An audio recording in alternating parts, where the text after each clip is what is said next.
Mataas ng araw nang lumabas si Aling Marta sa bakuran ng kanilang maliit na barong-barong para mamalingke.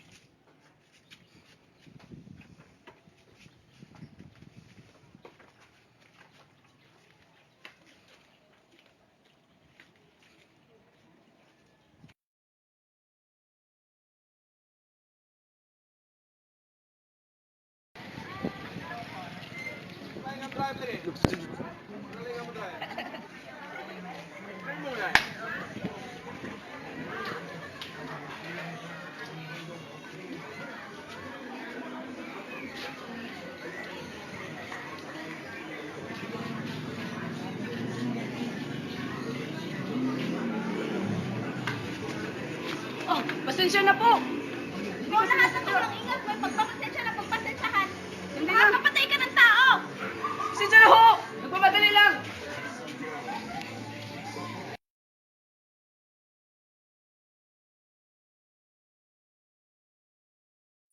Pwede po bang pabili?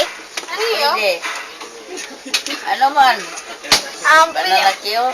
Bibili po ako ng barbecue. Bili. Nawala po. Bakit nawala yung pitaka ko? Nawala yung pitaka ko. Kunin mo.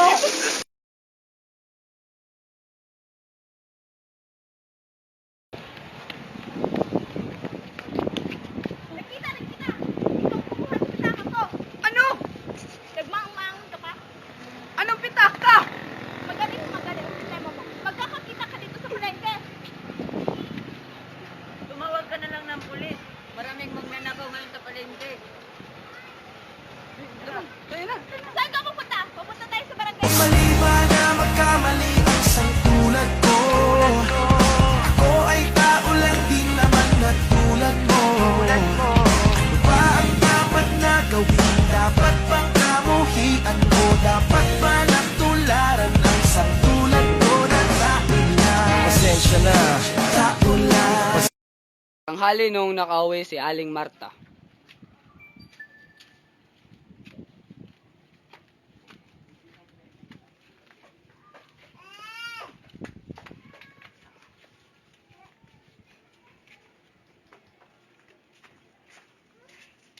Saan ka kumuha ng pera na ipinamili mo yan, nanay? Edi sa pitaka ko.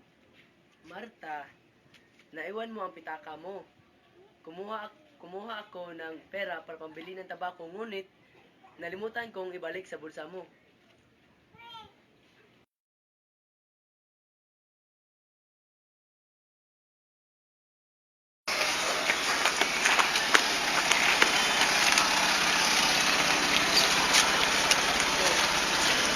O ano, saya ka na ba? Ginawa ko lang po ang tama dahil siyang kumuha ng pitaka ko. Hindi ko kumuha ng pitaka mo. Kahit kapkapan niyo po ako ng kapapan. Hindi po talaga ako. Tignan mo, patay na siya. May pananagutan po ba ako nito? Siguro, Go! wala. Ang pobreng driver lang ang mananagot sa lahat. Pwede na po ba akong umuwi? Go! Oo, uwi ka na.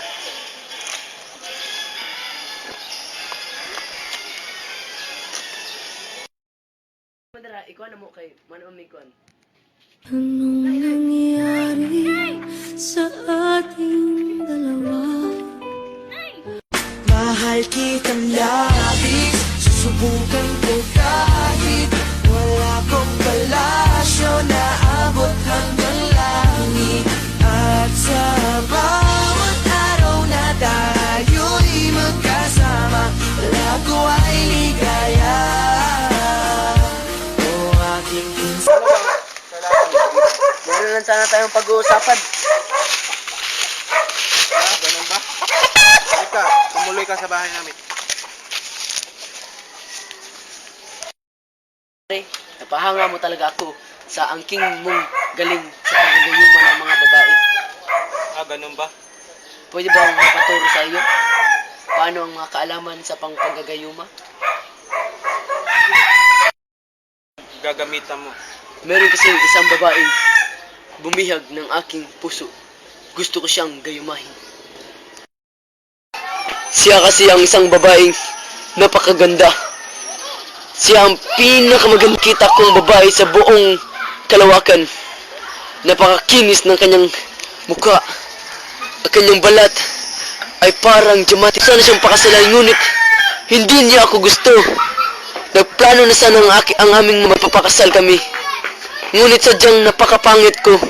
Kaya gusto kong gayumahin siya para ang buhay. Kung mawalay ka sa buhay ko, kung pag-ibig mo ay maglaho, Gusto ko talagang tuturo sa iyo para makuha ang kanyang damdamin.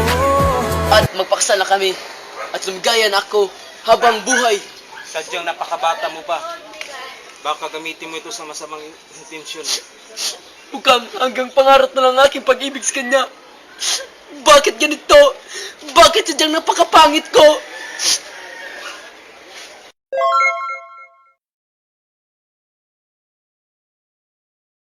Isipan mong mabuti lahat. Ang ibibigay ko'y higit pa sa sapat. Kitang-kita naman mas karapat-dapat ako. Ako ang tunay na nababagay sa'yo. Kaya huwag siya, di ko alam kung ba't masali ko siya sa pagpipilian. Lahat ba tayo ko hindi niya kayang punan? Iiwanan ka lang nga ng doon.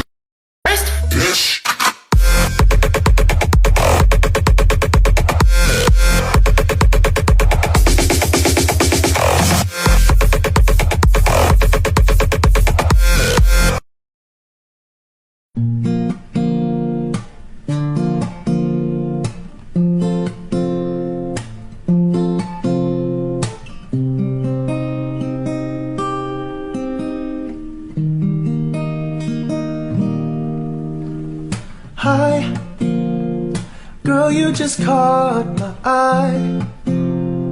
Thought I should give it a try and get your name and your number. Go grab some lunch and eat some cucumbers.